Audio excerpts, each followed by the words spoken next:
आवडे निरंतर हे चिदान आवडे निरंतर हे चिदान तुळसी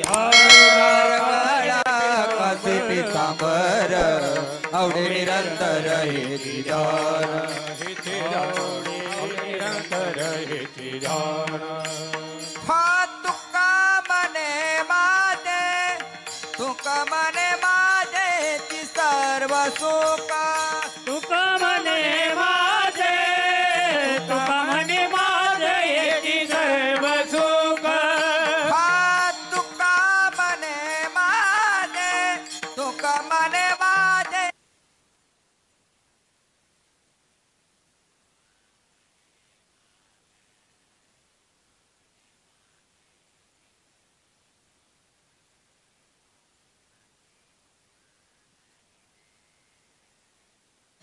नासी मुखा बडीने आवडीने तुळसी हार काळा तुळसी हार काळा कासे पितांबर तुळसी हार काळा तुळसी हार काळा कासे पितांबर हे पायीन मुखावडीने पायीन श्रीमुखावडीने तुळसी हार गळा तुळसी हार गळा कासे पितांबर तुळसी हार गळा तुळसी हार गळा कासे पितांबर अवडे निरंतर हे चिदान अवडे निरंतर हे चिदान तुळसी हार काळा तुळसी हार काळा कासे पितांबर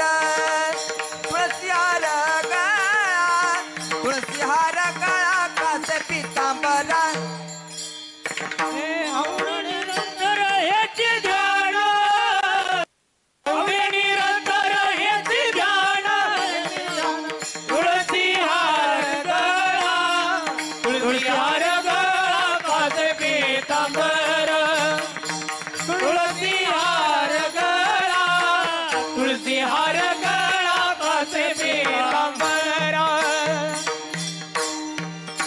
श्री विठोपार कुमाये विठोबार खुमाई विठोपार कुमाये विठोबार खुमाई विठोपार कुमाये विठोबार खुमाई विठोपार कुमाये विठोबार खुमाई विठोपार कुमाये रामकृष्ण हरे हरे राम कृष्ण हरे हरे जय राम कृष्ण हरे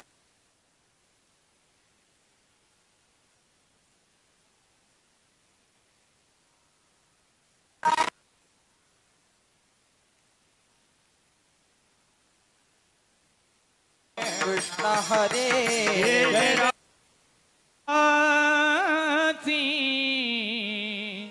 करावा विचार क्षणोक्षणी हाचे करावा विचार क्षणोक्षणी हाते करावा विचार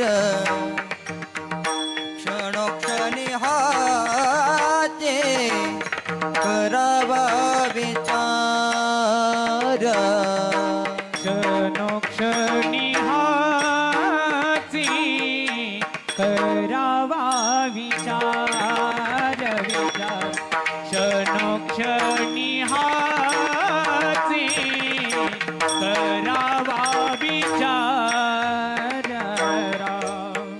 क्षणोक्षणी हाते करावा विचार क्षणोक्षणी हाते करावा विचार करावया पार भावच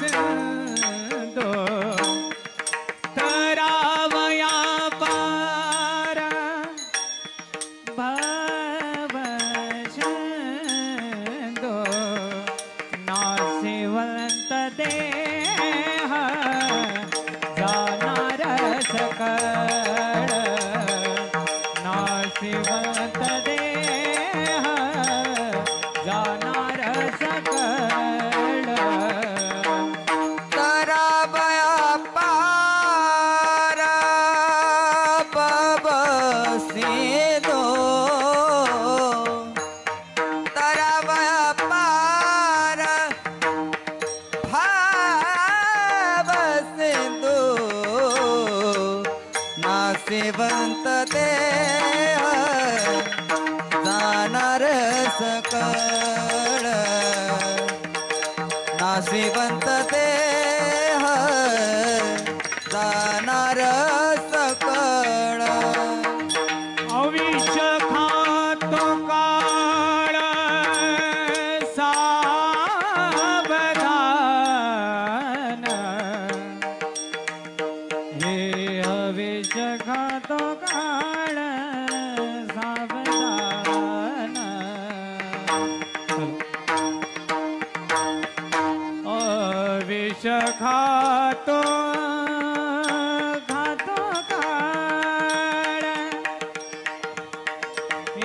अविष खातो काळ काळ सावधान सावधान आयुष्य खातो काळ सावधान सावधान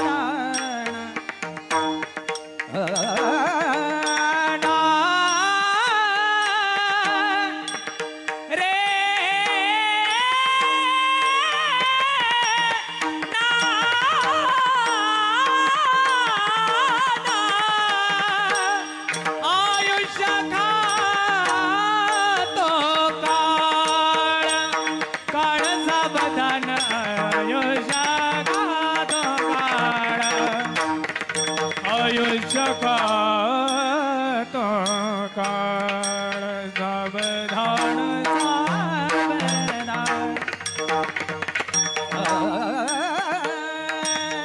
रे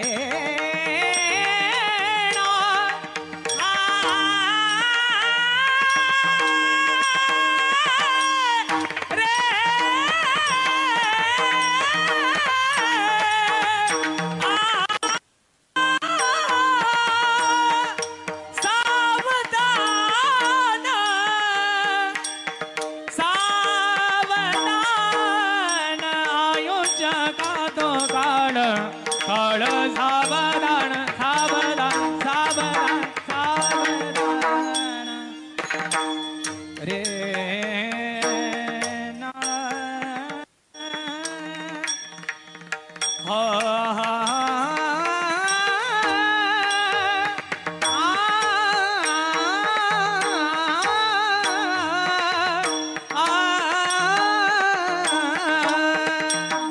आयुष्य खातो काळ सावधान सावधान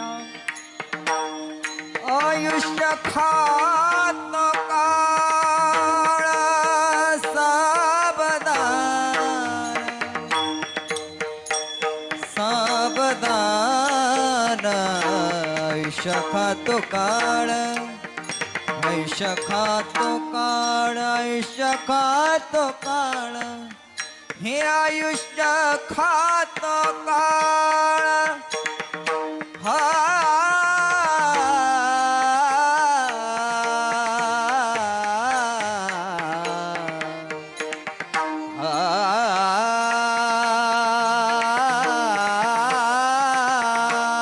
आयुष्य खातो काळ हे सावधान सावधान आयुष्य खातो काळ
हो ना.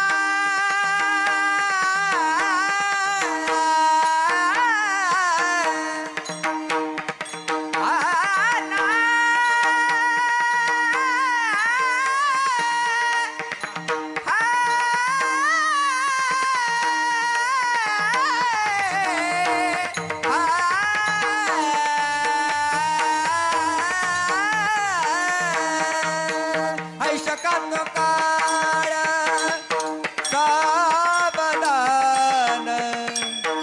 आयुष्य खातो काळ सावधान नाशिवंत देह जाणार सकळ नाशिवंत देह जाणार जाणार सकळ जाणार विठ्ठल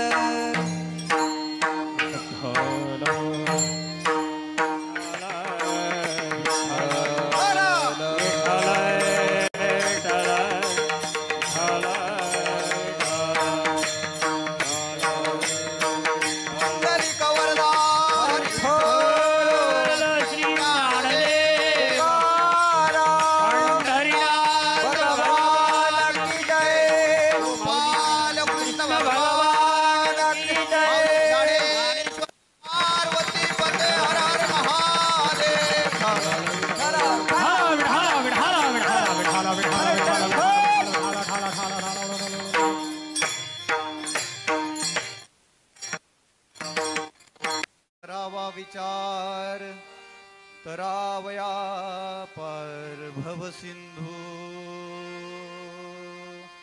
नाशिवंत देह जाणार सकळ आयुष्य खातो काळ सावधान संत समागमी धरावी आवडी करावी तातडी परमार्थाची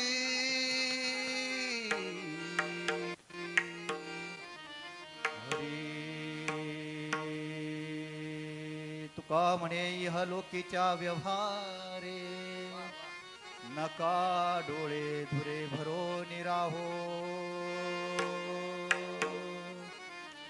अरे ठल विठ्ठल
क्षणोक्षणी हाची करावा विचार तरावया पार भव सिंधू नाशिवंत देह जाणार सकळ आयुष्य खातो काळ सावधान लावन्य जीवोद्धरार्थावतारम कलांकांक तेजोधिकामोदिवक्त्रम खलानिशवादापनोदार्य दक्षम समाधिस्थ मूर्तिं भजे ज्ञानदेवम् ओम नमो ज्ञानेश्वरा श्वरा ओम नमो ज्ञानेश्वरा ओम नमो ज्ञानेश्वरा ओम नमो ज्ञानेश्वरा करुणा करा दयाळा करुणा करा दयाळा तुमचा अनुग्रह लादलो पावन झालो चराचर करुणा करा दयाळा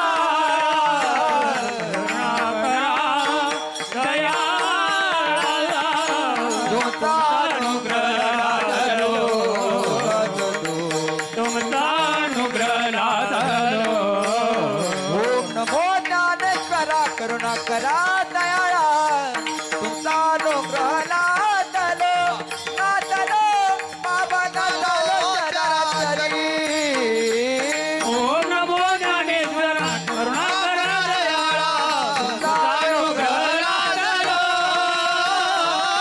पावन झालो चराचरी चराचरी ओम नमो ज्ञानेश्वरा करुणाकरा दयाळा तुमचा अनुग्रह लाधलो पावन झालो चराचरी मी कळा कुसरी काहीच नेणे बोलतो वचने भाविका तुमचा अनुग्रह लाधलो पावन झालो चराचरी श्री हरी मनोजवं मारुततुल्य वेगं जितेन्द्रियं बुद्धिमता वरिष्ठं वतात्मजं वानरयोत मुख्यं श्रीरामचन्द्रं शरणं प्रपद्ये लोकाभिरामं रणरङ्गधीरं राजीवनेत्रं रघुवंशनाथं कारुण्यरूपं करुणाकरं तं श्रीरामचन्द्रं शरणं प्रपद्ये ॐ त्र्यम्बकं यजामहे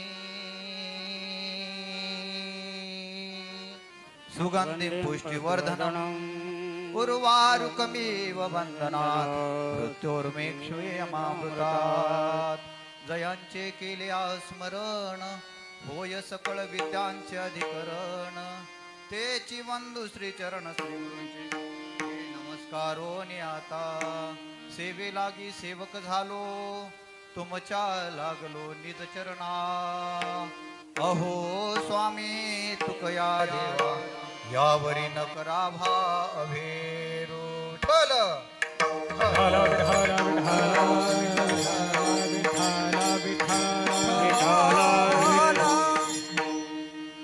क्षणोक्षणी हाची करावा विचार तरावया पार भव सिंधू नाशिवंत देह जाणार सकळ आयुष्य खातो काळ सावधान प्रस्तुत प्राप्त कीर्तन रूपी सेवेकरिता निवडलेला अभंग या पृथ्वी तलावर विशेष करून भारत देशामध्ये आणि त्यातही विशेष महाराष्ट्राच्या भूमीमध्ये वैराग्याचं मूर्तिमंत उदाहरण खऱ्या अर्थानं पारमार्थिक प्रज्ञावंत सकल संतांच्या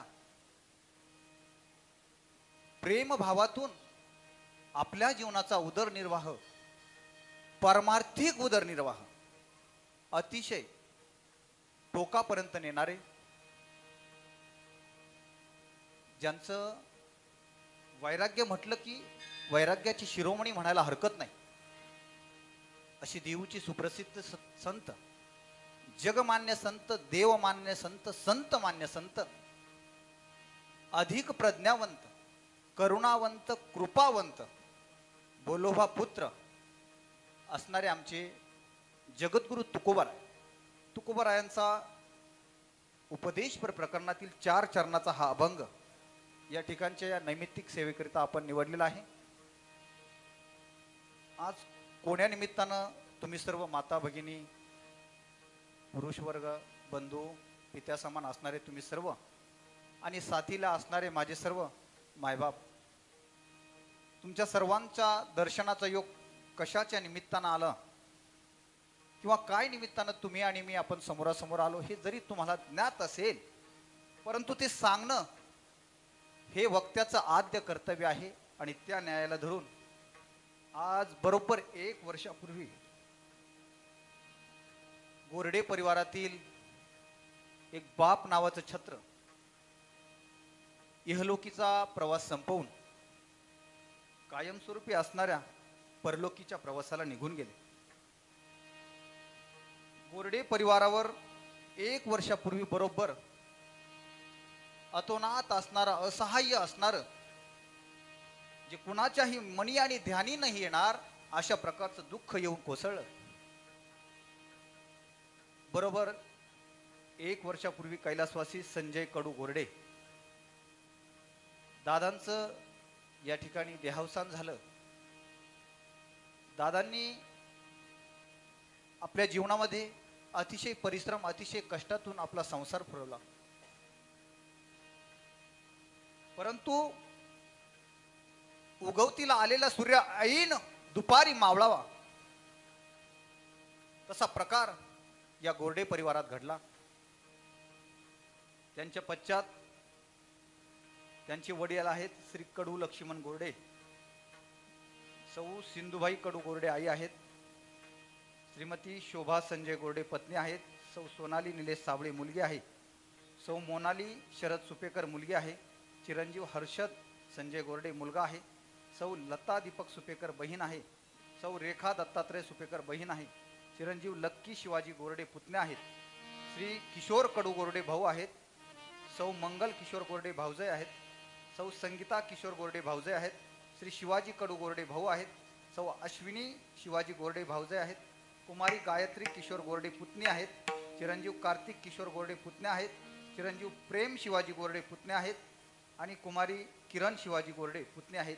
समस्त गोरडे परिवार कोळपेवाडी या परिवारानं या पित्याच्या, त्या माऊलीनं पतीच्या, त्या भावांनी भावाच्या, बहिणींनी भावाच्या, पुतण्यांनी चुलत्याच्या, सर्वांनी गेलेल्या त्या आपल्या आधारवड असणाऱ्या संजय दादांच्या पश्चात त्यांच्या पाठीमागे बरोबर 1 वर्षाने अतिशय श्रद्धापूर्वक अंतकरणाने हे केलेलं या ठिकाणचं अन्नदान, ज्ञानदान आणि खऱ्या अर्थानं जर ज्याचा उल्लेख करावा लागेल ते म्हणजे सर्व समाजाला पाहिजे ते पूरक असणारं माझ्या माऊली ज्ञानोबाराय तुकोबारायांचे विचाराचं दान या ठिकाणी आयोजित केलं. त्या निमित्ताने हा योग घडून आला. पुनश्च एकदा मला असं वाटतं की गोरडे परिवारानं हे जे कार्य आयोजित केलं, दादांनी मला सांगितलं त्यांच्या जवळजवळ 2 ते 3 पिढ्यांमध्ये बाबा वर्ष श्राद्धाचं कीर्तन प्रवचन वगैरे असं काही कारणास्तव झालं नाही. तर अतिशय खऱ्या अर्थानं दुर्मिळ असा योग या ठिकाणी म्हणावा लागेल. आणि हे करायचं कशासाठी असतं तर मायबाप तुम्ही केलेल्या भगवंताच्या नामस्मरणाच्या चिंतनाच्या जोरावर तुम्ही कमावलेलं पुण्य त्या गेलेल्या व्यक्तीसाठी आपण सगळ्यांनी थोडं थोडं समर्पित करायचं असतं. म्हणजे काय होतं की त्या गेलेल्या व्यक्तीच्या पुढचा जो प्रवास आहे तो अतिशय सुखाचा होतो. विठ्ठल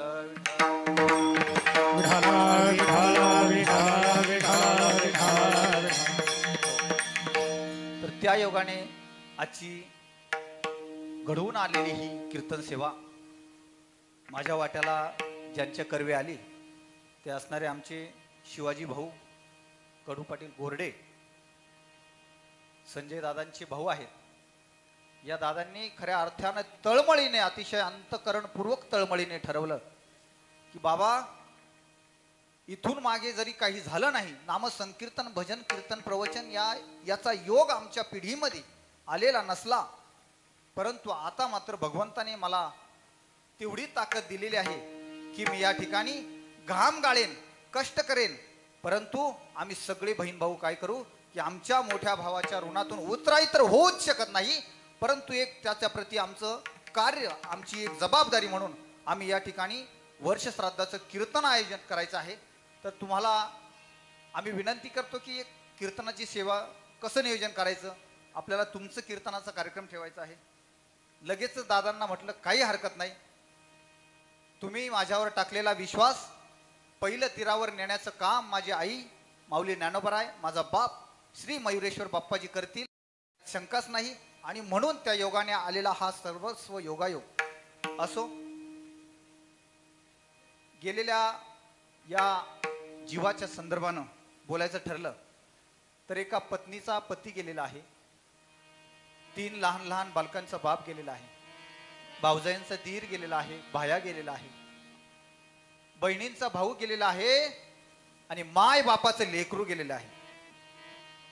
अशा या दुःखाच्या प्रसंगात खऱ्या अर्थानं समाज, कोणता समाज ज्याला स्वतःला काही करायची इच्छा नाही तो समाज बोलू शकतो दादा की काय तरुण व्यक्ती होती, काय गरज होती एवढा मोठा कार्यक्रमाची. परंतु बघा, तरुण व्यक्ती होती मान्य आहे, दुःखाला पारावार नाही हेही मान्य आहे, परंतु दादा तरुण व्यक्तीच्या पश्चात किंवा म्हाताऱ्या व्यक्तीच्या पश्चात व्यक्ती कोणीही असो, कोण्याही वयाची असो, त्यांच्या पश्चात खाणं लेणं धुणं काहीही चुकत नाही. मग नाम संकीर्तन का टळू द्यायचं? अशा उद्देशानं आयोजित केलेली ही सेवा असो. सेवेसाठी निवडलेला अभंग तुकोबरायांचा आहे. तुकोबराय जे वैराग्याचे महामेरू आहे आणि खऱ्या अर्थानं आम्हा सर्व वारकऱ्यांचे ते नेत्र आहे. तुकोबराय जर या पृथ्वी तलावर जन्माला येण्याच्या अगोदर आपला जन्म झालेला असता तर आपण खऱ्या अर्थाने त्या ठिकाणी कम नशिबी ठरलो असतो. परंतु बघा मायबाप, तुकोबरायांच्या माऊली श्री महावैष्णव ज्ञानोबरायांच्या नंतर आलेला हा नरदेह आपल्याला मिळालेला आहे. म्हणून आपण खऱ्या अर्थानं भाग्यवान आहोत. जरी 750 वर्षापूर्वी माझ्या आई ज्ञानोबरायांना आपण बघितलं नाही, जरी 450 वर्षापूर्वी तुकोबरायांना आपण बघितलं नाही, पण कोण म्हणतं बघितलं नाही? साक्षात समोर माऊली बसलेली आहे. माझी आई माऊली ज्ञानोबराय म्हणजे साक्षात माता ज्ञानेश्वरी, हे त्यांचं रूप आहे. या संप्रदायाचा बाप जगद्गुरु तुकोबराय. गाथ्यासारखं जे अमृताचा कुंभ आहे, विठ्ठल विठ्ठल विठ्ठल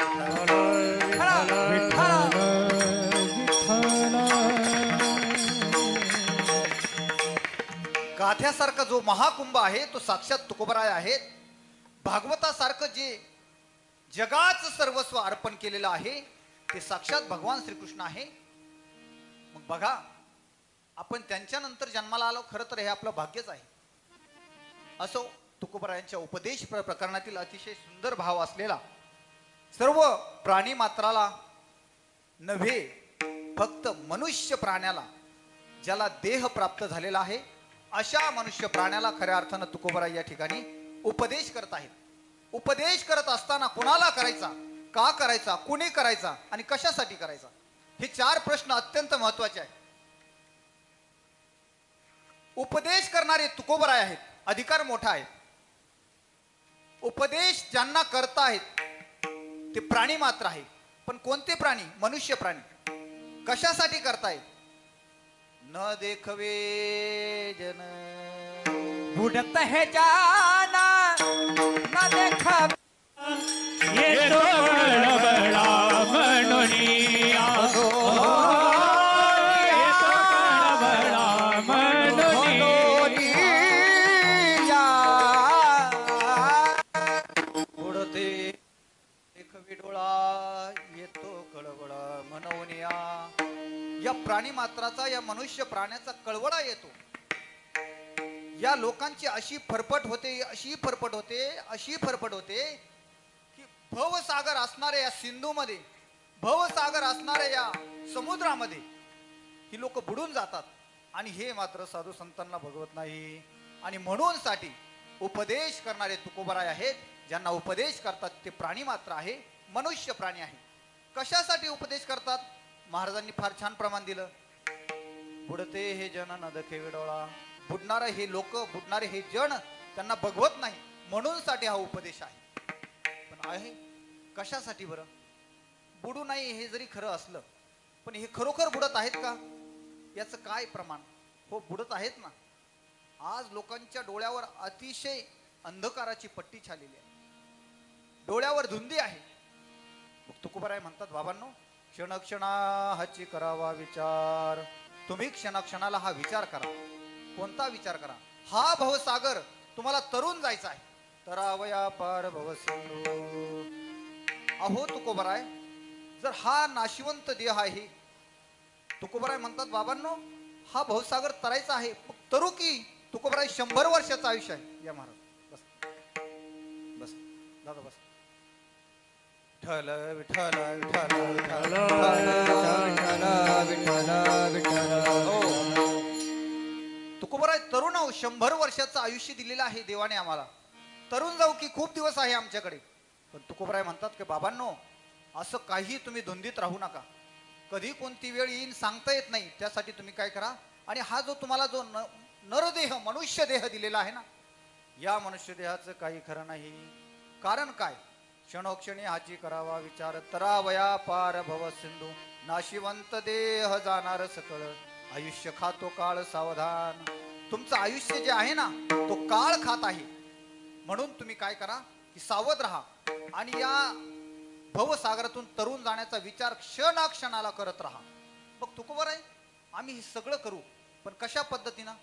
तुकोबर आहे म्हणतात, संत समागमे धरावे आवडे, करावी तातडी परमार्थाची. बाबांनो, तातडी करा परमार्थाची, करू नाही तातडी करा, पटकन, अर्जंट, इमिजिएटली, लवकर. मग हे सगळं करू, पण तुकोबरायांना एक वर्ग असा दिसला की त्या वर्गाच्या डोळ्यावर अजूनही संपत्तीची, सौंदर्याची, आपल्या असलेल्या परिवाराची त्या ठिकाणी डोळ्यावर पट्टी आलेली आहे, दूर झालेला आहे. तुका म्हणे नका डोळे धुरवरून राहो. तुका म्हणे इहलोकीच्या व्यवहार आहे, इहलोकीचा हा जो काही व्यवहार आहे याच्यात तुम्ही नका डोळे धुरे भरून राहो. तुमच्या डोळ्यावर जे काही धुराने पट्टी बांधलेली आहे किंवा जो काही धुराने तुमच्या डोळ्यावर जे आवरण आलेलं आहे त्या योगाने तुमचा पाय अतिशय खड्ड्यात पडू शकतो आणि तुमचा त्या ठिकाणी आयुष्याचा अपघात होऊ शकतो. त्यासाठी तुम्ही काय करा, असं जर करायचं नसेल, असं जर तुमच्या जीवनात होऊ द्यायचं नसेल तर क्षणक्षण कराची रावया पार भव सिंधू, अशा प्रकारचा सरळ सरळ भावार्थ असलेला तुकोबरायांचा हा अभंग आता आपण संक्षिप्त रूपाने बघण्याचा प्रयत्न करूया.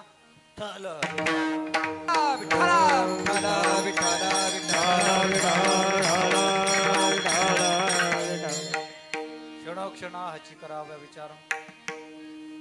तुकोबराय म्हणतात की बाबांनो, क्षणाक्षणाला, मिनिटा मिनिटाला नाही, क्षणाक्षणाला तुम्ही हा विचार करा. कोणता विचार करा की बाबां, कोणता विचार करा की बाबांनो, आपल्याला जे काही आयुष्य मिळालेलं आहे ते अतिशय आयुष्य जात महा आयुष्य आपलं क्षणाक्षणाने संपत आहे. परंतु समोर या भव नदीच्या ऐलतीरी आपण आहोत आणि पैलतीरी माझा पांडुरंग परमात्मा आहे. आता पांडुरंगापर्यंत जायचं म्हणजे हा भवसागर पार करून जायचं आहे. आता हा भवसागर पार करत असताना अतिशय अडथळे आहेत, पण माझा साक्षात विटेवर उभा असलेला पांडुरंग जे कटेवर हात आहे ना ते तुम्हाला काही सांगण्याचा प्रयत्न करत आहेत. ते सांगत आहेत, सागर तरता भव सागर तरता सागर तरता सागर तरता, कागा करीत सा चिंता, कागा करीत सा चिंता करीत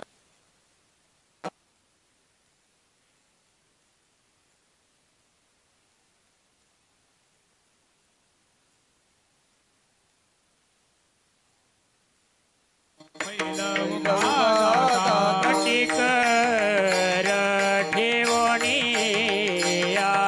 कटिकर ठेवणी कटिकर ठेवणी कटिकर ठेवणी तोया भिवरेच्या तिडी भोया भिवरेच्या तटी, तोया भिवरेच्या तटी, तोया भिवरेच्या तटी, जोया भिवरेच्या तिरी, जोया भिवरेच्या तिरी, जोया भिवरेच्या तिरी, जोया भिवरेच्या तिरी. आभार आहे. धन्यवाद माऊली. आता आपल्याकडे चिंतनाकडे फार वेळ कमी आहे म्हणून आपण चिंतनाकडे जास्त भर देऊया. तर बघा, या ठिकाणी तुकोबाराय सांगत असताना ज्या जीवाला, मनुष्य देहाला उपदेश करत असताना तो मनुष्य देह आहे, तो ऐकणारा आहे. प्राणी मात्रांनी ज्या वेळेस तुकोबारायांचा उपदेश ऐकला तर त्यांनी जरी करायचं ठरवलं तरी त्यांना दोन हात नाही, दोन पाय नाही, ते दोन पायाने वारी करू शकत नाही, दोन हाताने टाळ वाजवू शकत नाही, मुखाने वाचेने भगवंताचं नाव घेऊ शकत नाही. म्हणून खऱ्या अर्थानं तुकोबारायांनी प्राणी मात्रांवर केलेला हा एक उपकार आहे. त्यांनी प्राणी मात्र, परंतु मनुष्य प्राणी मात्रांवर केलेला हा उपकार आहे. त्यांनी सांगितलं की बाबांनो, क्षणाक्षणाला हा विचार करा. कोणता विचार? की हा भवसागर आपल्याला तरुण जायचा आहे. का बरं तुकोबाराय? हा दोन डोळे असलेला, दोन हात, दोन पाय असलेला, सुदृढ बुद्धीचा, सुदृढ शरीराचा असलेला हा समाज, हा मनुष्य देह. का हो तुकोबराय, यांच्याकडे इतकी ही बुद्धी नाही का? आहे ना. तुकोबराय म्हणतात मनुष्याला बुद्धी आहे, परंतु ती काही कारणास्तव तिचा विसर पडला जातो. त्या विसर पडल्याच्या योगानं मनुष्य कोण्या कामासाठी या पृथ्वी तलावर जन्माला आला हे त्याच्याही लक्षात राहत नाही. आणि म्हणून तुकोबराय म्हणतात की बाबा, हा विसर तुम्हाला पडलेला आहे, ही डोळ्यावर धुंदी आलेली आहे, विसर तुम्ही काढून टाका. बघा, लहानपणी जर माणसं जे कबड्डी सारख्या खेळात, अतिशय घाम गाळण्याचा खेळ कबड्डी, कितीही प्राऊंट असला, कितीही हुशार असला, कितीही खेळाडू जबरदस्त असला, परंतु एक बालपणीचं वय निघून गेल्याच्या नंतर, प्रौढ झाल्याच्या नंतर आणि त्याच्याही नंतर अगदी साथीला जवळ आल्याच्या नंतर तो मनुष्य तो खेळ जो खेळलेला आहे, त्या खेळात त्यानं नावलौकिक कमावलेला आहे, तो थोड्याशा विसरपणाने तो विसरून जातो. परंतु त्याचा एक मित्र येतो आणि मग तो सांगतो, चला वारीला जाऊ रामभाऊ. रामभाऊ वारीला गेले. वारीला गेल्याच्या नंतर माऊली महावैष्णव ज्ञानोबरायांची वारी परतीच्या वेळेस जेव्हा निघते ना, त्यावेळी 35-35, 40-40 किलोमीटरचा एक एक टप्पा असतो भाऊ, बरोबर तुम्हाला माहिती आहे. तर अशा वेळेस काय होतं की ज्या वेळेस तरुण मुलं त्या वारीमध्ये असताना त्यांना चालणं असहाय्य होतं, तेव्हा वयस्कर माणसांची तर खूप फजिती होती. परंतु आंधळा असेल, पांगळा असेल, मुका असेल, बहिरा असेल, त्यांना सगळ्यांना, ज्यांना चालता येत नाही त्यांना देखील चालवणारी एक शक्ती आहे आणि ती संत सम्राट कैवल्य साम्राज्य चक्रवर्ती संत श्रेष्ठ माऊली श्री ज्ञानोबा आहे. हे काय करतात, वारीमध्ये पार आंधळा, पांगळा, मुका, बहिरा, जोगी सगळ्यांना चालवत नेत असतात. बघा, माझा सांगण्याचा उद्देश असा आहे की रामभाऊला चालण्याची सवय होती, पळण्याची सवय होती, परंतु काही वयाच्या कारणाने ती विसरली. नाहीतर रामभाऊचा एक काळ असा होता की कबड्डीचा एक प्रसिद्ध पटू होता. परंतु विसरणे हा माणसाचा गुणधर्म आहे. याच्यासाठी तुम्हाला अजून जवळ जाऊन जायचं सांगायचं ठरलं तर रामायणाचा दाखला देतो. बघा, रामायणामध्ये जगतजननी सीता मातेच्या शुद्धीकरिता 5 जणांची नियुक्ती केली. सरपंच साहेब 5 जणांची नियुक्ती केली. ते 5 काय कच्चे नव्हते. नळ, नील, सुग्रीव, जामवंत आणि साक्षात मनोजवम मारुत तुल्य वेगम जितेंद्रियम बुद्धिमतां वरिष्ठम वतात्मजं वानरयूथं मुक्तं श्रीरामदूतं शरणं प्रपद्ये. हनुमंतराय. अशा 5 जणांची नियुक्ती सीता मातेच्या शुद्धीकरिता केली. बघा, सगळेजण आले, समुद्राच्या तीरावर जाऊन बसले, समुद्राकडे पाहत बसले. सतयोजन असणारा तो समुद्र, म्हणजे जवळजवळ 1200 किलोमीटरचा तो समुद्र, तो तरुण नाही, तो पोहून नाही, तो उड्डाण करून जायचा होता. आणि त्यावेळेस जामवंत ज्येष्ठ होते, श्रेष्ठ होते, त्यांनी सांगितलं की बाबा, नल, नील, तुमच्यापैकी कोणीतरी हा समुद्र पार करून त्या ठिकाणी सीता मातेची शुद्धीकरिता जावं. नळ, नील म्हणाले, नाही नाही, माफ करा जामवंतजी, आमचं हे काम नाही. सुग्रीवाला विचारलं, त्यांनीही सांगितलं का नाही नाही महाराज, माफ करा, आमचं काम नाही, आम्हाला अजून खूप आयुष्य जगायचं आहे. त्यानंतर बघितलं, सगळ्यांनी, चौघांनीही मिळून बघितलं, जे जाणारे होते, ज्यांच्याकडे ते सामर्थ्य होते, ताकद होती, ते साक्षात हनुमंतराय भजन करत त्या ठिकाणी शिळेवर बसलेले होते. पण भजन काय करत होते?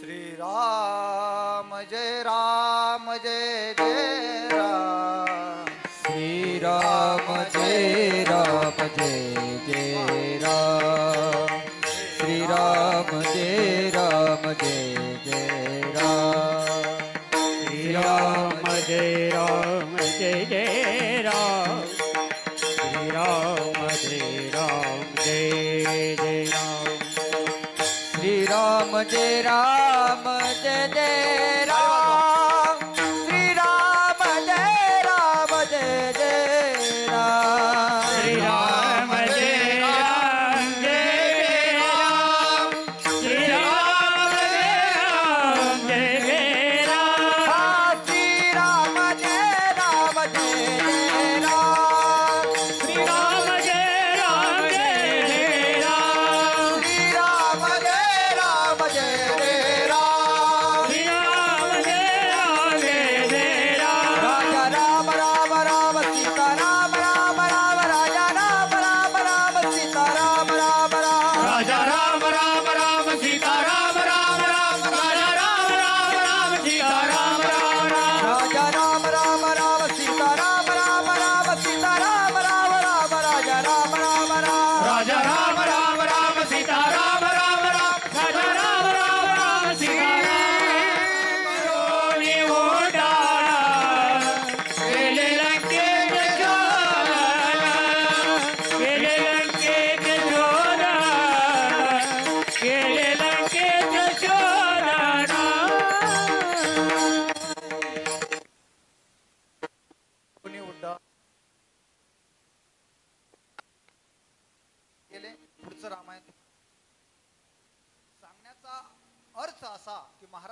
की बाबा जी विसरण्याची जी माणसाची जी प्रकृती आहे ती कोण्या तरी कारणानं तो विसरला जातो, परंतु ती आठवण करून देणं ही जांबवंतजींच्या संतांसारख्या महान भगवत भक्तांचं कार्य आहे.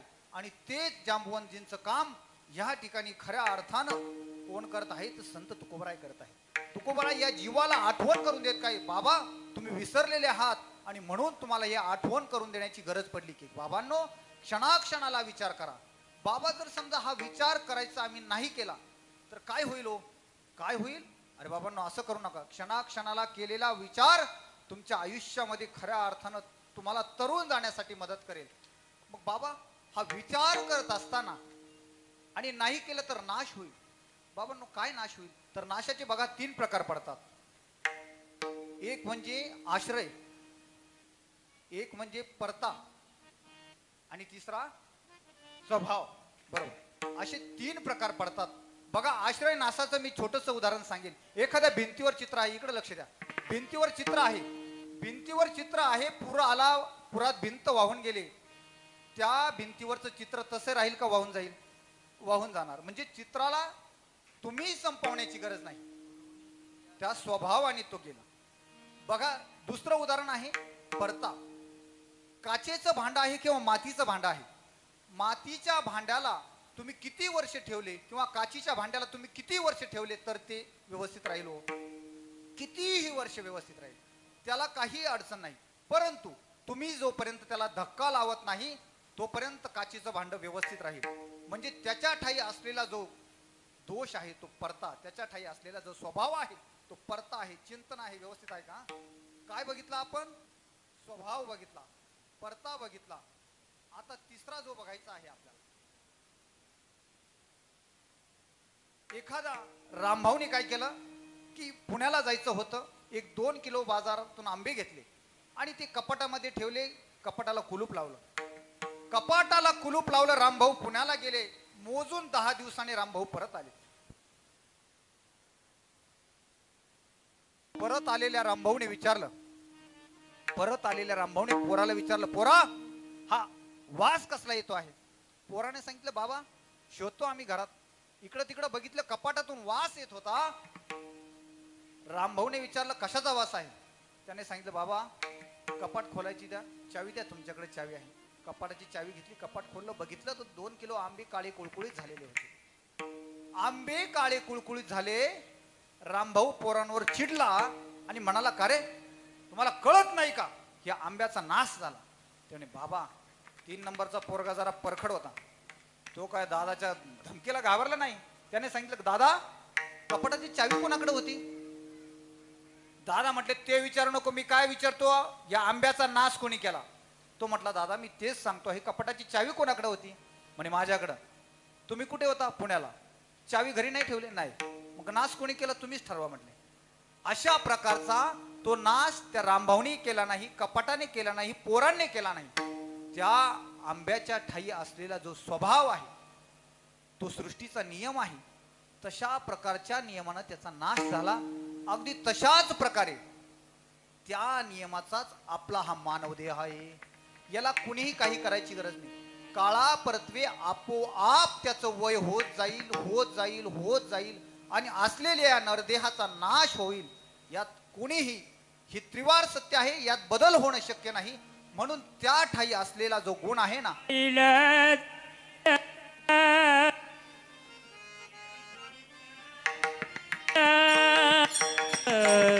देह जाईल जाईल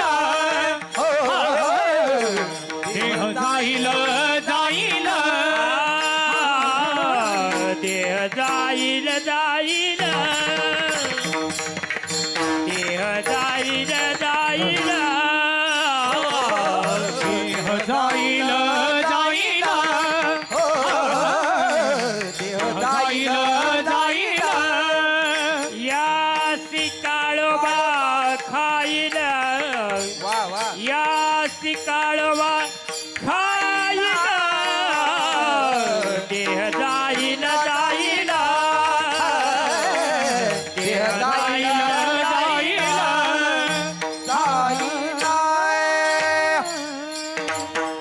धन्यवाद. देह जाईल जाईल यासी काळोबा खाईल. हा देह जाणार आहे, खाणारा कोण आहे तर काळ आहे. त्यासाठी तुकोबराय सांगतात की बाबांनो, या शरीराचा तो गुणधर्म आहे. अतिशय सोप्या भाषेत सांगायचं म्हटलं तर जो खाटेवर आलेला आहे तो ताटेवर जाणार आहे. ज्याचं आमच्या महाराजांच्या भाषेत ज्याचं बारसं गाजलं त्याचं तेरसं गाजणार आहे. म्हणून याची आठवण आपण ठेवायची आहे. आणि म्हणून त्या विसर पडलेल्या जीवाला तुकोबाराय आठवण देतात. देह जाणारच कळ नाशिवंत देह जाणारच कळ नाशिवंत देह जाणारच कळ नाशिवंत देह जाणारच कळ.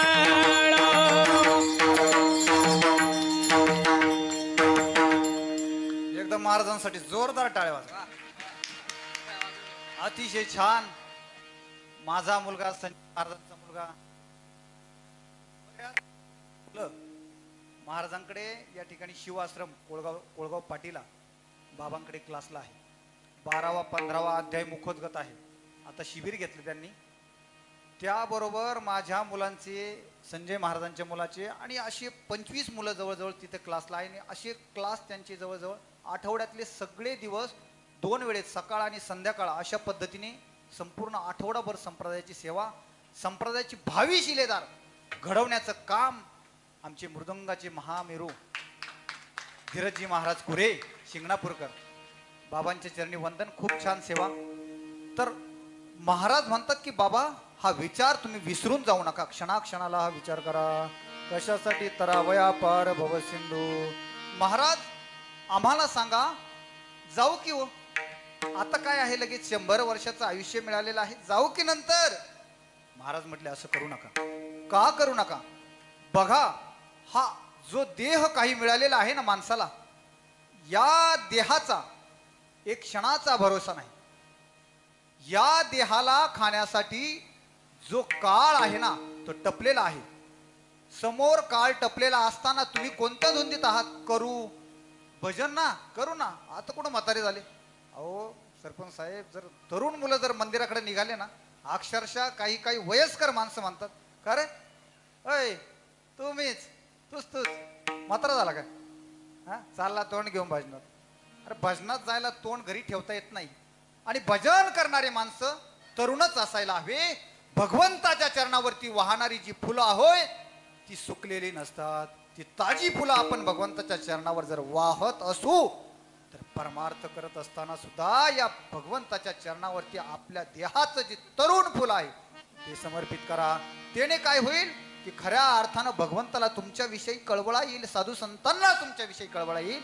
मग तुम्ही या धुंदीत राहू नका की करू. बघा, एक दृष्टांत देऊन तुम्हाला सांगून जाईल. समुद्राच्या तीरावरती एक जण 5 किलोमीटर अंतरावर राहिला होता. बाबा त्याला असं समजलं की समुद्राचं स्नान केल्यानंतर सगळ्या तीर्थांचं स्नान घडतं, समुद्राचं स्नान केल्यानंतर सगळ्या नद्यांचं स्नान घडतं. असा विचार त्याच्या डोक्यावर ऐकायला आला. त्यांनी पटकनच आपले कपडे घेतले, आंघोळीचे बगलेत घेतले आणि पटापटा पटापटा पटापटा पटापटा पटापटा समुद्राच्या दिशेने गेला. बस पटकन पोहोचला तो. समुद्राच्या तीरावर गेल्याच्या नंतर दादा तो उभा राहिला, कपडे असे बगलेमध्ये धरले आणि तो उभा राहिला. नावाडी आला. नावाड्याने बघितलं कोणीतरी व्यक्ती आहे, कोणीतरी व्यक्ती आहे ती समुद्राच्या कडेला येऊन उभी आहे. मग याला स्नान करायचं असेल. त्याची फेरी झाली नावेची. 1 झाल्या, 2 झाल्या, 3 झाल्या, 4 झाल्या, 5 फेऱ्या झाल्या. परंतु हा मनुष्य मात्र बगलेत कपडे घेऊन उभाच होता. त्याने विचारलं, दादा कोणाची वाट बघताय का? म्हणे नाही. मग म्हणे काही मुहूर्त आहे का? छे म्हणे कसला आला मुहूर्त बिरता, आपल्याला काय मुहूर्त नाही. म्हणे मग घरून कोण येतंय का? नाही म्हणे घरी कोण नाही, माग पुढून दटवलं घोडं, मी एकटा जीव सदाशिव म्हणे. बर ठीक, मग काय अजून काय? नाही काय नाही कारण नाही. मग तुम्ही कशासाठी उभा राहिलो म्हणे. अहो म्हणे स्नानाला आलो मी. अहो मग करा की स्नान. नाही म्हटले, थांबा थोडं करून घ्या म्हणे. नाही म्हटले, का? अहो कारण सांगा. दादा त्याने कारण सांगितलं की या समुद्रात खवळलेल्या ज्या लाटा आहेत ना, या समुद्रात उसळणाऱ्या ज्या लाटा आहे ना, त्या शांत झाल्या का मग मी त्या ठिकाणी जाऊन स्नान करणार आहे. बघा, नावाड्याने सांगितलं की इकडे ए मूर्खा इकडे.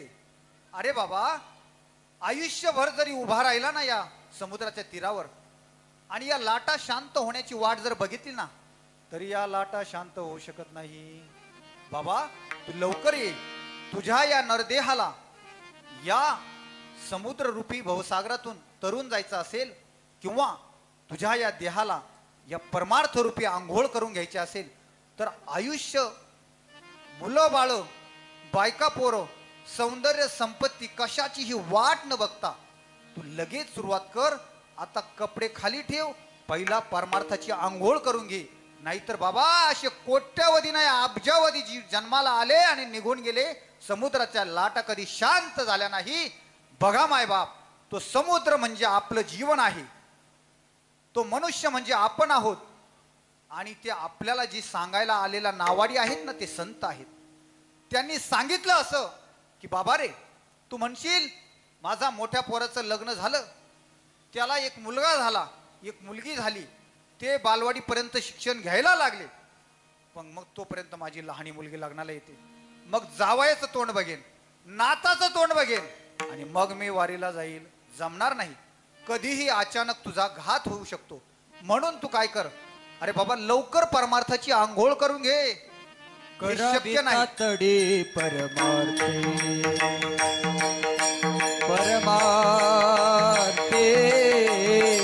करावे तातडी परमार्थे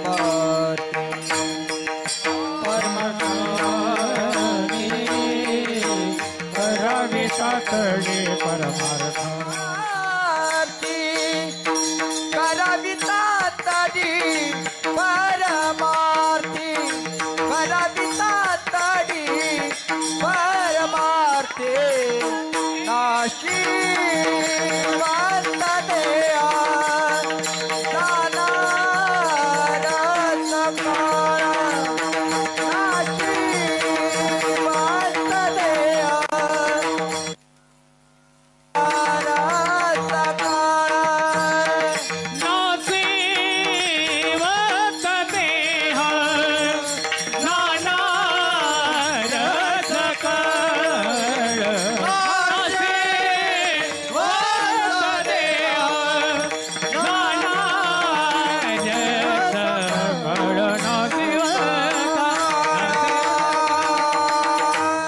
नाशिवंत देह जाणार सकळ आयुष्य. बघा, अशा प्रकारे संत समागमी धरावी आवडी, करावी तातडी परमार्थाची. खऱ्या अर्थानं भगवंताच्या नामस्मरणाची तातडी करण्याची गरज आहे. जोपर्यंत शरीराची कातडी चांगली आहेत ना तोचपर्यंत परमार्थाची तातडी करा. एकदा का आपल्या शरीराची कातडी सुरकुत्या पडल्या म्हणजेच सांगण्याचा भाव असा की आपलं वय झालं. त्या वय झाल्याच्या नंतर तुम्ही वारीमध्ये चालू शकत नाही, तुम्ही त्या ठिकाणी भजन करू शकत नाही. हा अभाव आहे. याला स्वीकारा, संतांचं म्हणणं ऐका आणि महाराजांनी सांगितल्याप्रमाणे खऱ्या अर्थानं क्षणाक्षणाला विचार करा. कोणता विचार? तरावया पार भव सिंधू. आणि जो देह आहे ना तो नाशिवंत आहे. नाशिवंत देह जाणार सकळ. जे आयुष्य आहे ना, आयुष्य खातो काळ सावधान. अरे बाबा, आयुष्य ही संपणार आहे. ही कुण्या राजाची मक्तेदारी नाही. कुणी एक जण अमर पट्टाचा पट्टा बांधून या ठिकाणी जन्म घेऊन आलेला नाही. अमरत्वाचा पट्टा देवाला घेता येत अजून सुद्धा घेतला नाही. प्रत्येक युगामध्ये भगवंताने आपल्या शरीराचा सुद्धा त्याग केला. भगवान श्रीरामांनी आपलं शरीर या ठिकाणी अर्पण केलं आणि जनमानसाला खऱ्या अर्थानं एक नवी दृष्टी देऊन गेले, नवा विचार देऊन गेले. रामायणाच्या माध्यमातून भगवान श्रीकृष्णाने आपला देह एका पारध्याच्या बाणाच्या योगाने आलेला भगवान कृष्णाला देह ठेवावा लागला. अंगठ्यामध्ये आलेला तो बाण हे फक्त निमित्त होतं. भगवंताची इतकी सत्ता आहे, इतकी सत्ता आहे की काळ तिथे येऊच शकत नाही.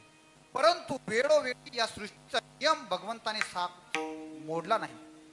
तर तुमच्या आमच्यासाठी तो नियम अटळ आहे. आपण त्याचा विचार केला पाहिजे.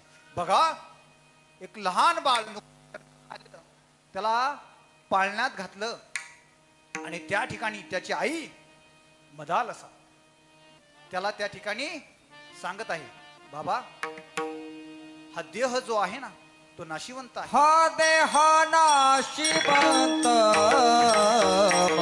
त्याला उपदेश करीत आहे. अगदी त्या मदालसेचं खरं चरित्र जर आपण समोर आणलं, आपल्या छोट्याशा असणाऱ्या बाळाला ती उपदेश करत आहे.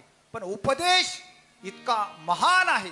बाळ जरी छोटस असलं तर उपदेश महान आहे, कारण उपदेश करणारे महान आहेत. तसं हा मानवी जीव तुमच्या माझ्यात तुम्हाला आणि मला मिळालेलं जीवन जरी छोटं असलं, तुम्ही आणि मी जरी छोटं असलो, परंतु आपल्याला जो उपदेश महाराज करतायत ना तो उपदेश खूप मोठा आहे. ते उपदेश करणारे महान संत आहेत, ते महाराज करतायत. वा, महाराजांसाठी जोरदार टाळ्या वाजवा. छान. खऱ्या अर्थानं माझ्यावर त्यांचे उपकार म्हणायला हरकत नाही. माझ्यासारख्या छोट्याशा कीर्तनकाराच्या कीर्तनाला या महाराष्ट्रातील एक लाडकं नेतृत्व, लाडकी कीर्तनकार, गायनाचार्य, रामायणाचार्य, हरिभक्तीपरायण परशुरामजी बाबा अनर्थे, प्रेममूर्ती आहे बाबा. बाबांचे हे शिष्य आम्हाला खऱ्या अर्थानं बोटाला धरून ज्यांनी परमार्थाच्या वाटेवर चालायला शिकवलं, असे महाराष्ट्रातील एक प्रसिद्ध कीर्तनकार. रोज 2 कीर्तन असतात त्यांना, सकाळी नसलं सकाळी तर दुपारी आणि संध्याकाळी, म्हणजे दुपार म्हणजे 10 ते 12 अशा प्रकारचं त्यांचं बिझी शेड्यूल असतं. पण त्यांना विनंती केली की बाबा तुम्ही यावंच लागेल.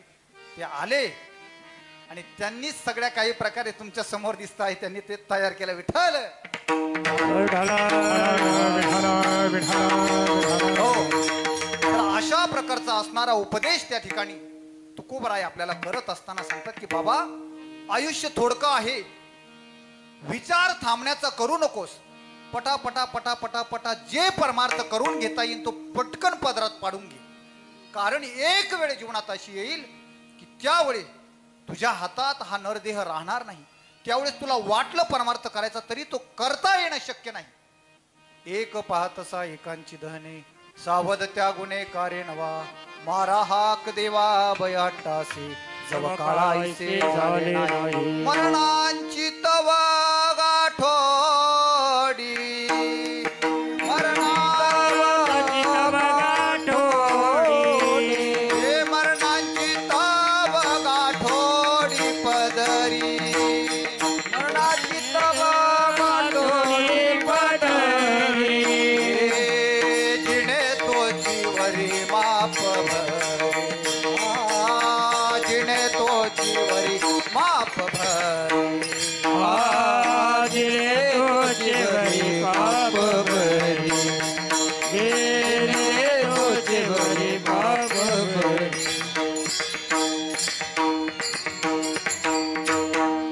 एक पाहतसा एकांची दहने, सावध त्या गुणे कार्य नवा.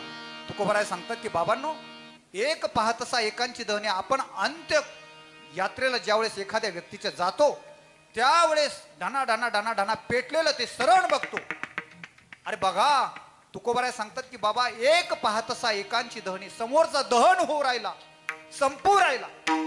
एक पाहतसा एकांची दहने, सावध त्या गुणे कार्य नवा. अरे बाबांनो, त्या गुणाने तरी तुम्ही सावध व्हा. का होत नाही तुम्ही? अरे बाबांनो, तुमच्या ताब्यात जोपर्यंत हा नरदेह आहे, तुमचे श्वास जोपर्यंत शिल्लक आहे ना, बस तोचपर्यंत तुम्ही भगवंताचं नामस्मरण करू शकता. नाही तर इतर वेळेस, ज्या वेळेस शरीर थकन किंवा काळाच्या स्वाधीन जाईल, त्यावेळेस तुम्हाला भगवंताचं नामस्मरण, चिंतन, मनन, दर्शन काही करता येत नाही. फार छान अभंग आहे तुकोबरायांचा.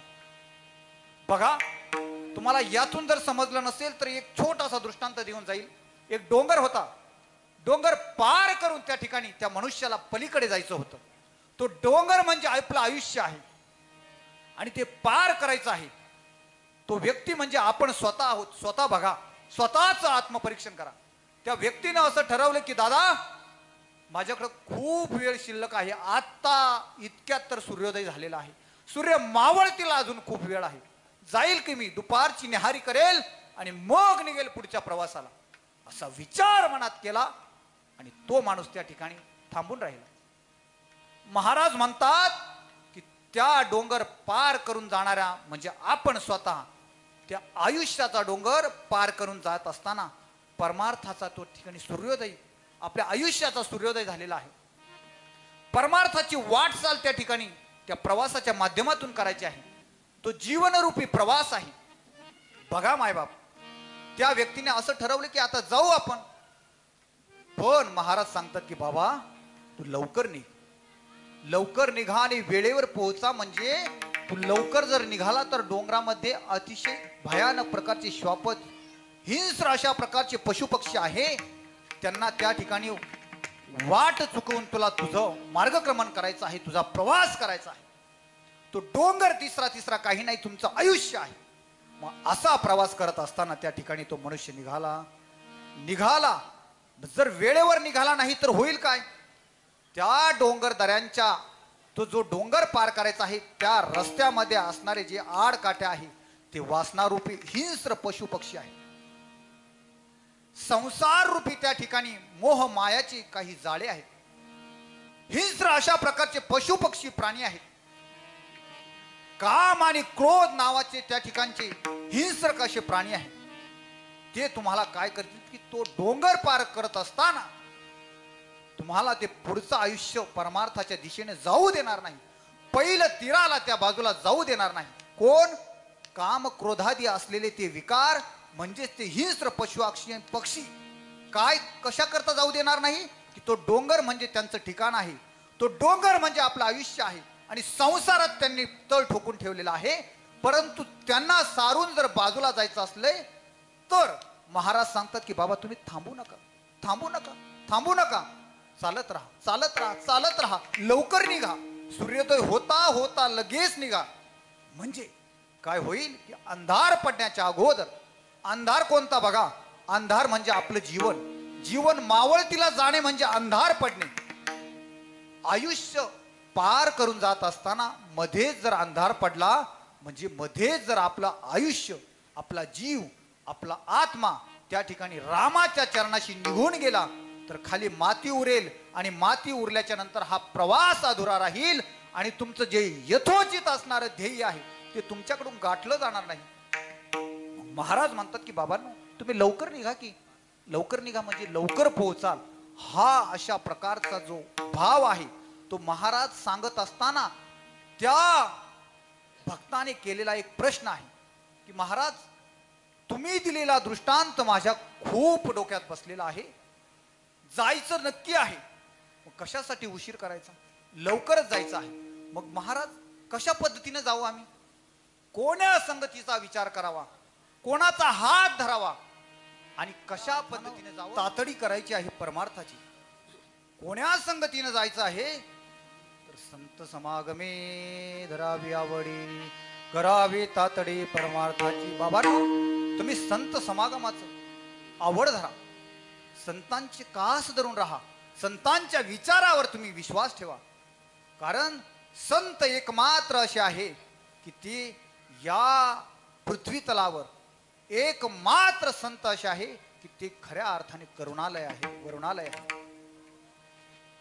भगवंत आणि संत शेजारी जरी येऊन बसले ना तरी भगवंताला संतांचा मान सन्मान ठेवावा लागतो.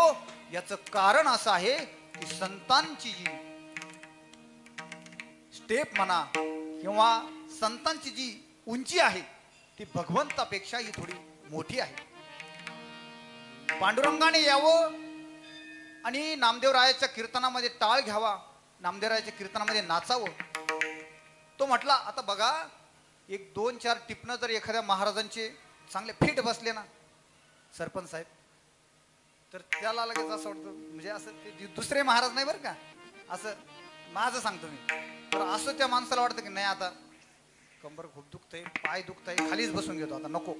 म्हणजे 2-4 टिपणं बसलेला माझ्यासारखा महाराज त्या ठिकाणी टाळ घेऊन उभा राहिला, टाळाटाळ करतो. मग असा असणारा पंढरीचा परमात्मा पांडुरंग परमात्मा, ज्यांचे 28 युगांपासून विटेवर अनुष्ठान चालू आहे, ते असणारे करुणावरुणालय भगवान पंढरीधीश पांडुरंग परमात्मा आपल्या लाडक्या भक्त नामदेवरायाच्या कीर्तनात येऊन टाळ घ्यावा. हा खऱ्या अर्थानं संतांच्या समोर असलेला भगवंतांनी त्यांनाच मोठ्या प्रकारची उपमा त्या ठिकाणी संतांना दिलेली आहे. तर असं हे सगळं सांगत असताना माझे तुकोबाराय सांगतात की बाबांनो, आता तुम्ही संतांचा कास धरा आणि तुम्ही कुठल्याही मनात शंका न करता धरता तुम्ही समोर चालत राहा. तुम्ही पहिलं तीराला जाऊन पोहोचाल यात शंका नाही. पण एक वर्ग असा शिल्लक राहिला दादा, त्याने सांगितलं की बाबा मला एक सांगा, माझी संपत्ती खूप आहे, माझं कुटुंबही खूप मोठं आहे, माझं सौंदर्य इतकं आहे की मी जर माझा व्हिडिओ बनवून रील्सला टाकला ना तर हजारो त्या ठिकाणी फॉलोअर्स आणि लाईक येतात. इतका सौंदर्य माझ्याकडे असताना, इतकी मोठी स्टेट माझ्याकडे असताना मला इतकं करायची काय गरज आहे? परंतु बाबा तुकोबाराय सांगतात की बाबा, ह्या इहलोकीच्या असणाऱ्या या संसारामध्ये, या इहलोकीच्या असणाऱ्या या प्रपंचामध्ये, या इहलोकीच्या असणाऱ्या पैसा, अडका, संपत्ती, सत्ता यांच्यावर भाळून जाणारा तो माझा देव नाही.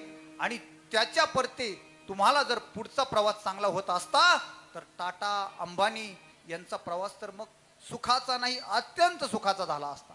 तुकोबाराय म्हणतात हे चालत नाही.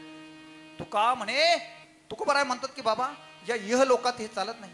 मग या इहलोकातलं हे सौंदर्य, ही सत्ता इथेच ठेव, हा पैसा इथेच ठेव. ही तू सत्तेचं जर सांगत असला, श्रीमंतीचं जर सांगत असला तर रावणाची संपत्ती खूप मोठी होती. रावणाला आपल्या संपत्तीचा गर्व होता, रावणाला आपल्या पांडित्याचा गर्व होता खूप ज्ञानी, पण होता तेवढा अभिमानी. त्याने चूक अशी केली की ज्याचे चरण, भगवंताचे चरण धरण्यासाठी संपूर्ण सृष्टी अतिशय आसोसलेली आहे, त्या असणाऱ्या भगवंताच्या कार्यामध्ये अडथळा आणण्याचं काम केलं. कोणी? रावणाने. इतका संपत्ती आणि सत्तावान असलेला रावण. पण बघा, तू जर तुझ्या कुटुंबाचं सांगत असेल तर सांगू नको, रावणासारखा मोठा परिवार नव्हता. रावणाच्या मुलाला, इंद्रजिताला आपल्या बापाच्या देखत आपला देह त्याग करावा लागला, प्राण सोडावा लागला. इतकी संपत्ती आपली नाही, इतका मोठेपणा आपला नाही. ना रावणासारखे आपण मोठे आहोत, ना इंद्रजिताच्या बापासारखे म्हणजेच रावणासारखी आपली संपत्तीही नाही, कुटुंबही नाही. मग तुकाराम महाराज म्हणतात की बाबा अजून कशाचा अभिमान? तुला अजून एक उदाहरण देतो.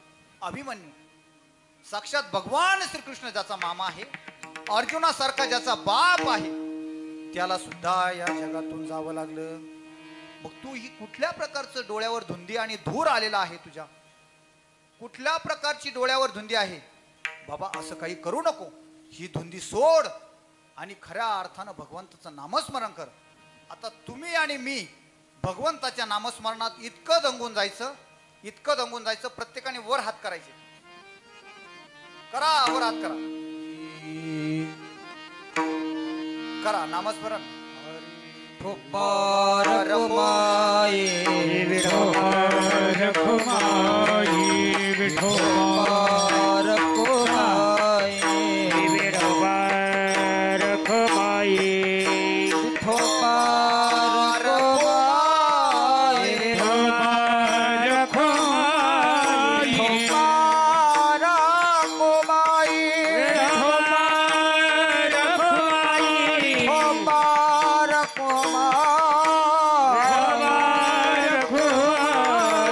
ठोपार कुमाई ठोपार कुमाई ठोपार कुमाई विठोबार कुमाई, ठोपार कुमाई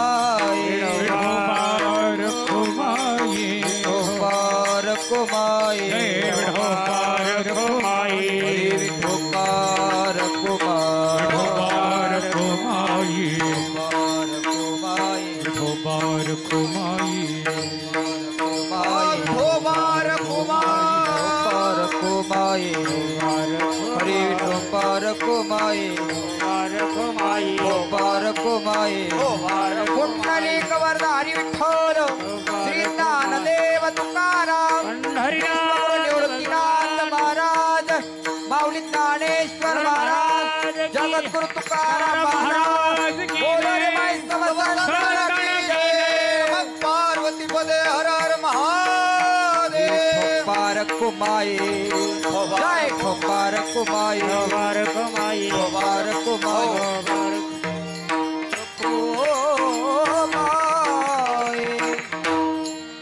बघा, संसार कितीही मोठा असू द्या, प्रपंच कितीही मोठा असू द्या, कुटुंब कितीही मोठा असू द्या, या प्रपंचाला मुळातच तो 15व्या अध्यायाच्या पहिल्या श्लोकात भगवंताने सांगितलेलं आहे, ऊर्ध्व मूल मदशाकम अश्वत्थम प्राहुर्वेयम छंदांसी यस्य पर्णानि यस्तम वेद स वेदविद.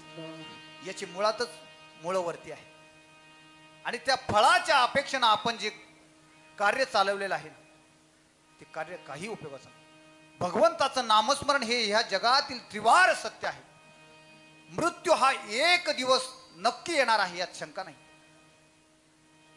ज्या सृष्टीचं जो चलनवलन सांभाळतो तो भगवान विष्णू, संहार करतात ते भगवान महादेव.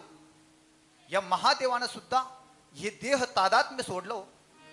आपण सुद्धा देह तादात्म्य सोडायचं आहे आणि जीवाची मैत्री शिवाशी करायची आहे, म्हणजे देह तादात्म्य सोडायचं आहे. बघा, भगवान शंकराने ज्ञानेश्वरी मातेमध्ये छान ओव्या माऊलीने सांगितलेल्या आहे.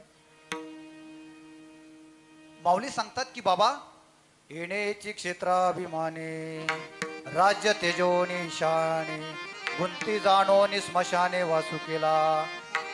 साक्षात कैलासपती महादेव येणेची क्षेत्राभिमाने, याच अभिमानाने या क्षेत्राचं महात्म्य किंवा या ठिकाणचा अभिमान सोडून महादेवाने काय केलं, येण्याची क्षेत्राभिमाने राज्य त्यजोनी ईशाने. भगवान शंकराने राज्य त्याजलं, ईशाने म्हणजे भगवान शंकराने. आणि गुंती जाणोनी स्मशाने, गुंती जाणोनी म्हणजे गुंती म्हणजे आवड कुठं धरली, स्मशानात धरली. गुंती जाणोनी स्मशाने आणि वासुकेला म्हणजे तिथे राहिला. कैलासपती महादेवाला जर हे कळत असेल आणि महादेवाचे जर एवढे विचार असेल, तर तुमच्या माझ्या असणाऱ्या पामराला आपलं आयुष्य तरी किती हो, आपली पात्रता तरी किती, आपला अभिमान तरी किती. उगीच लोक जातात म्हणून तुम्ही तसं करू नका. फॅशनकडे वळण्याच्या अगोदर तुम्ही परमार्थ करा.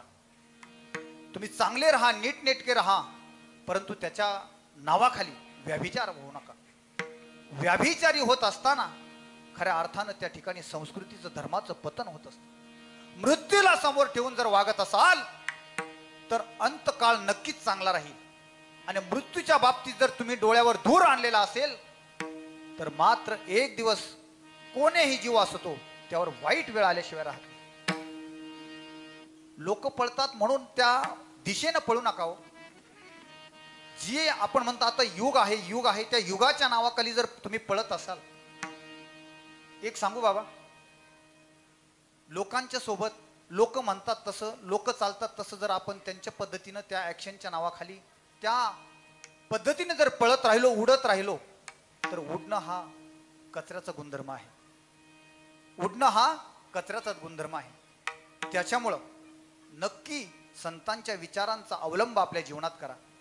तुकोबराय सांगतात की बाबा, या तुमच्या डोळ्यावर असणाऱ्या धुराची पट्टी किंवा तुमच्या डोळ्यावर असणारा हा जो काही धूर आहे ना, त्या धुराने काय होईल की पुढे अपघात होण्याची दाट शक्यता आहे. खड्डा येईल, तो काळ रूपी खड्डा तुमच्या डोळ्याला, तुमच्या संपत्तीच्या, तुमच्या कुटुंबाच्या त्या धुरापुढे तुम्हाला तो खड्डा दिसणार नाही. आणि एक दिवस असा येईल की तुम्ही चालत चालत चालत चालत त्या धुराच्या मुळे, तुम्हाला दिसल्या न मुळे तुमचा अपघात होईल. त्या काळ रूपी खड्ड्यात तुम्ही पडाल. अभंगाचं तुका म्हणे आयुष्य काळ खात आहे, याची जबाबदारी ठेवा, भान ठेवा. संस्कार महत्वाचे आहे, संपत्ती महत्वाची नाही.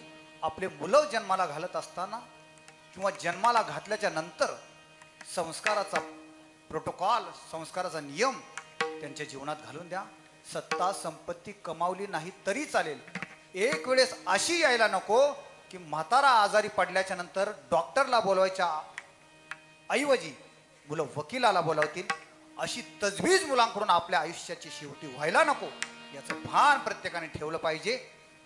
मैत्री प्रत्येकाने जपायला शिका. मैत्री ही वर्गात होत असते परंतु ती स्वर्गात जाईपर्यंत टिकत असते. म्हणून मैत्री एक जागा जपा, संस्कार जपा. आणि तिसरा महत्वाचा विषय म्हणजे आपलं जीवन जगत असताना आई वडिलांच्या चरणाशी नम्र राहून आपलं जीवन फुलासारखं फुलवा. कारण माय बापे केवळ काशी तेने न जावे तीर्थाशी. आई वडिलांच्या चरणामध्ये सर्वस्व सामावलेलं असताना तीर्थाला जाण्याची गरज नाही. म्हणून या काही संतांच्या विचारांचा आपण खऱ्या अर्थाने आदर करा. भजनाच्या माध्यमातून, कीर्तनाच्या माध्यमातून प्रत्येकाने होईल तशी सेवा परमार्थाची करा. पवित्र अशी तुळशीची माळ आपल्या गळ्यामध्ये घाला. दादा, मी असं वाचलं परवा की पवित्र अशा तुळशीच्या माळेचा एक जरी मणी माणसाच्या शरीरात वर असला ना, तर आपण सकाळी स्नान करते वेळी त्या तुळशीच्या मण्यावर ज्यावेळेस पाणी जातं, ते पाणी आपल्या अंगावर ओघळताना ते आंघोळ राहत नाही, ते तीर्थक्षेत्राचं स्नान होतं. म्हणून सकळ तीर्थांचं स्नान जर कुठे घडत असेल तर ते आपल्या पवित्र अशा तुळशीच्या सानिध्यात राहिल्याने किंवा तुळशीची माळ घातल्याने घडतं. म्हणून प्रत्येकाने आयुष्यामध्ये तुळशीची पवित्र अशी माळ घाला. धर्माचं आचरण करा.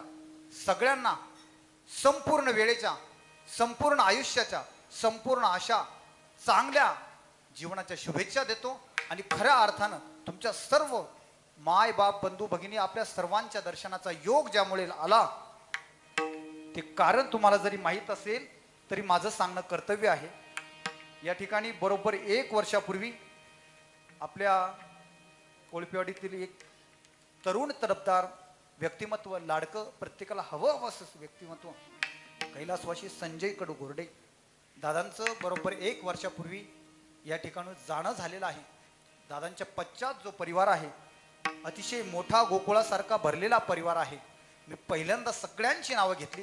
आता वेळ खूप झालेला आहे म्हणून सगळ्यांची नावं टाळतो. पण एकच सांगेल की श्रीमती शोभाताई संजय गोरडे, सोनाली, मोनाली, हर्षद आणि दादांचे असणारे आई वडील, भाऊ शिवाजी भाऊ असेल, सगळेच भाऊ बहिणी सगळ्यांना पोरकं करून खऱ्या अर्थाने संजय दादा या ठिकाणची यात्रा सोडून निघून गेले. बाप गेल्याच्या नंतर आयुष्यात जी उणीव असते ना ती कोणीही भरू काढू शकत नाही. छत्रपती शिवरायांचे वडील ज्यावेळेस आपला देह त्यागून या महाराष्ट्राच्या मातीतून स्वर्ग लोकाकडे निघून गेले ना, त्यावेळेस राजांनी सुद्धा जिजाऊ साहेबांच्या चरणावर डोकं ठेवून धसा रडावं. राजा होते, ते महान होते, सगळ्या प्रकारची ज्ञान, नीती, शास्त्र सगळे ज्ञान असताना राजा रडतो ना. निधडा छातीचा राजा ज्यांनी मुघलांना सळोकी पळी करून सोडलं, अशा राजानं रडावा. ही उणीव जर कशाची असेल तर ती फक्त बाप जाण्याची असेल. ज्यांच्या जीवनातून बाप निघून गेला त्यांना बापाचं महत्व, ज्यांच्या जीवनातून देवासारखी आई निघून गेली त्यांना आईचं महत्व, आणि ज्यांच्या जीवनातून आई आणि बाप साक्षात पांडुरंग परमात्मा आणि रुक्मिणी आई साहेब निघून गेले त्यांचं जीवन अगदी शून्य होऊन जातं. तुम्ही मोठे व्हावं, खूप मोठे व्हावं, इतके मोठे व्हावं, इतके मोठे व्हावं की तुमच्या उंचीकडे बघताना बापाने इतकी उंच मान करावी की डोक्यात घातलेली कडक असलेली कांजीची टोपी गळून पडावं, इतकं तुम्ही मोठं व्हावं असं जर कोणाला वाटत असेल तर त्याचं नाव फक्त बाप.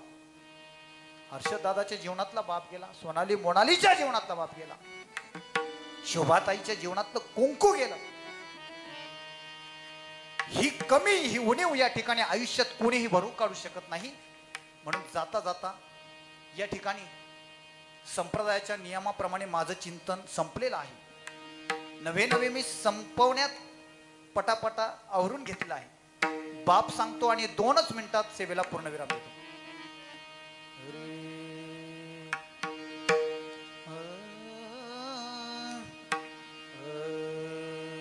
बाप स्वाभिमानी बाणा,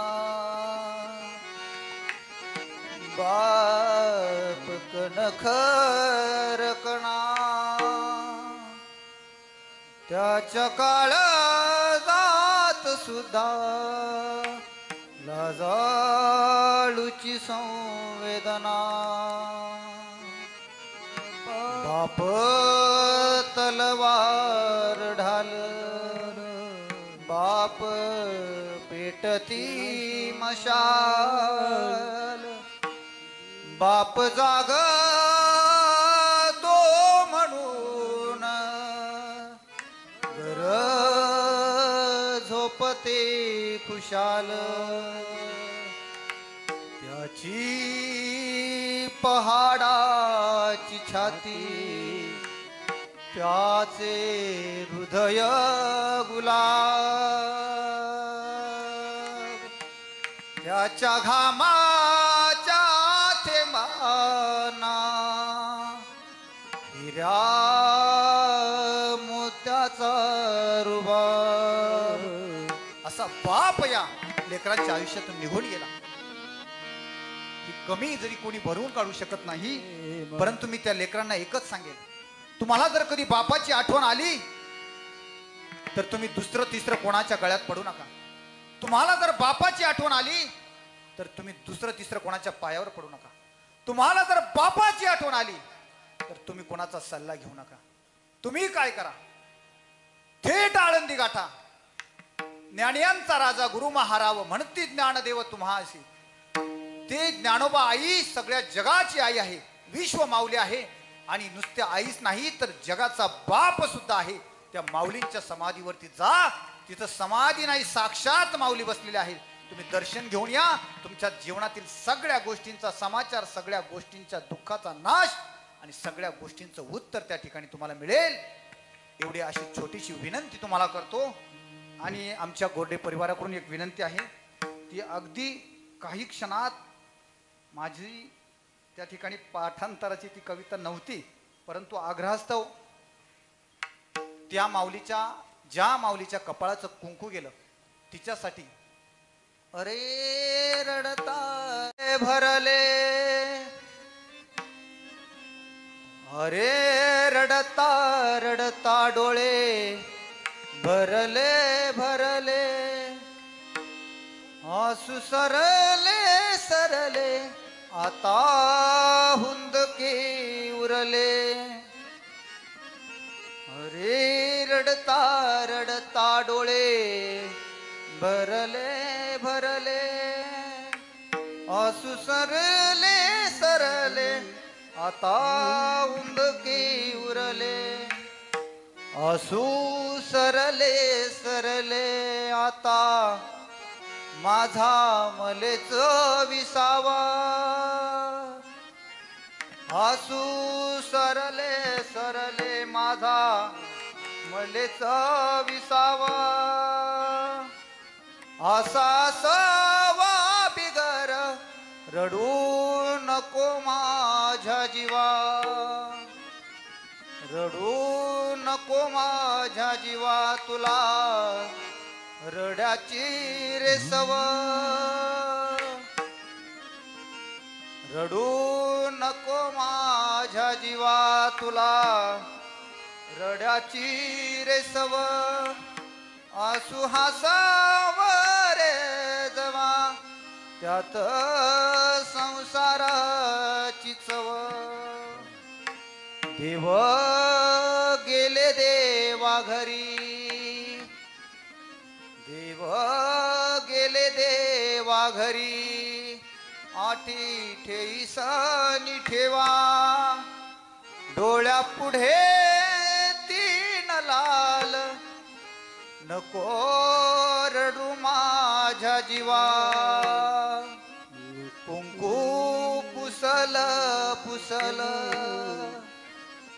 कुंकू पुसल पुसल.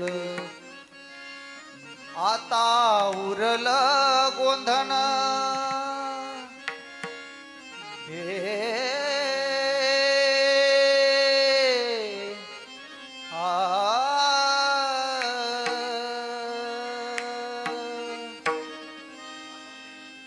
असो. सर्व परिवाराला दुःख पेलवण्याची ताकद भगवान पंढरीश पांडुरंग परमात्मा देव.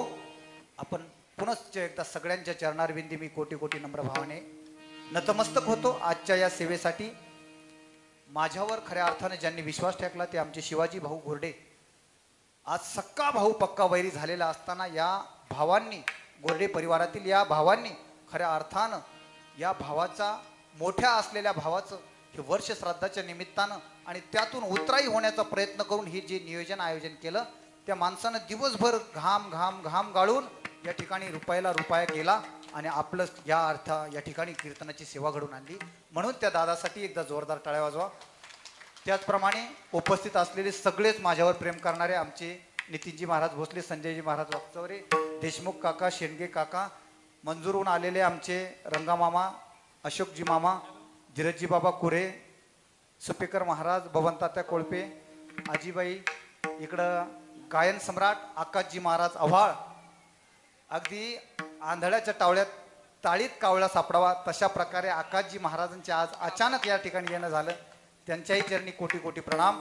आणि विणेकरी बाबा असतील, समोर बसलेले आमचे ज्येष्ठ श्रेष्ठ असणारे विनायक दादा असतील, उपस्थित सर्वच आपल्या सर्वांच्या चरणारविंदी मी कोटी कोटी नम्र भावाने आदरयुक्त भावना व्यक्त करतो. आजची सेवा ऐकण्यासाठी गोरडे परिवाराच्या व्यतिरिक्त तुमच्यावर प्रेम करणारे तर ते आहेच, परंतु खऱ्या अर्थानं ज्यांनी माझ्यावर प्रेम केलं ते या गावचं एक प्रथम लोकनियुक्त सरपंच आदरणीय सूर्यभानजी दादा कोळपे दादांनीही मोठ्या अंतकरणाने या ठिकाणी 2 तास बसून सेवा ऐकली.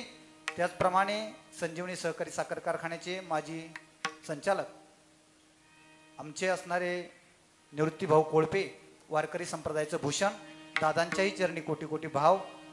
आमचे असणारे लोकमतचे पत्रकार माणिकराव ओगले मामा, त्यांचेही कोटी कोटी आभार.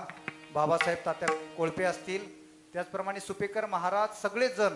आणि माऊली ग्रुप जो महाराष्ट्रभर नावलौकिक कमावतो आहे, त्या माऊली ग्रुपचे सर्वे माझ्यावर आपल्या लहान भावाप्रमाणे प्रेम करणारे. आणि त्यांनी सांगितले की महाराज, मी कीर्तनाला 2 तास बसत नाही, परंतु तुमच्या कीर्तनाला मी येणार आहे, असे आमचे असणारे अण्णा, त्यांच्याही चरणी कोटी कोटी भाव व्यक्त करतो.